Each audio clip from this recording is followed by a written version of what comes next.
So that's the dependency factory. And if we go back to the index file, what I'm doing is pretty simple. Again, if you read the code, it's really not rocket science in any way. The first thing I'm doing is, again, I have this service account that we talked about in the beginning. I have the dependency factory here, just creating a simple new with the dependency factory. And then I initialize my app right here. And the initialization is something that you can read about in the documentation. I'm sending in my credentials, and that's for me to start working with the admin interface. I need the credentials, and then I need the database URL because I want to work with my Firestore as I start saving data. So the next thing I'm doing is I'm going to have an export. Now, you guys already do this as well, but probably all your code is in here now, right? So all your code is written in here to do that export. My goal right here was to kind of make a way for you to limit the amount of code so it's easier to read each area. And also, again, as I said, to do unit testing later on. But again, let's have a look right here. So this is my structure inside my Firebase functions. And like I talked about, the first thing I did was I went in and I kind of made functions its own folder. And it's really up to you if you want to put it in its own folder. I didn't think that function is not, the Angular app is the front end.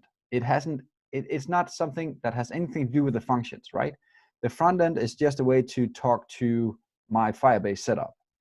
Functions is a way to kind of change and manipulate data with different triggers, right? So it's completely different projects in my mind. So I made a project for it on its own for functions. Let's try and jump into the setup I have right here. First of all, I made a models folder where I put in my products. Now, you have a few choices right here. You can go and think of the way we structured our setup in the C# application last semester.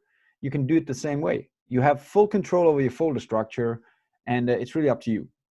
But it is a good idea to use the power you have for actually using object-oriented programming, right? So I made the small models folder right here, and there I put in my product, and this is the product as it looks right now.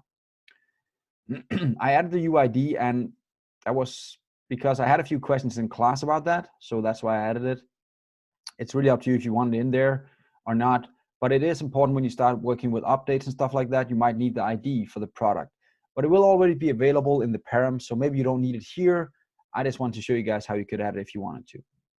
And we have the name, URL, price, and times purchased. That's for my product right here. Let's try and go into the products. And here I decided to make a very flat structure. If you want to, you can start adding, like you could add a Firebase folder in here if you wanted to, and then put all the Firebase specific information in there, and then only expose the controller, the repository, and the service if you wanted to. I decided not to. You could actually make an entire folder structure in here that said controller, repository, service, and then put all your files in there as well. But actually, again, from the Angular mindset, they want you to try and keep a flat structure. So instead, I just decided to make a products folder. And in that folder, I'm going to put everything that has anything to do with products, except the models. And then again, you could say, well, why not put the product in there as well? And yes, that is a very good point, and you could do that. As long as your group decides, it's really up to you. So that's kind of the product folder structure I decided. And it's up to you how you want to do it.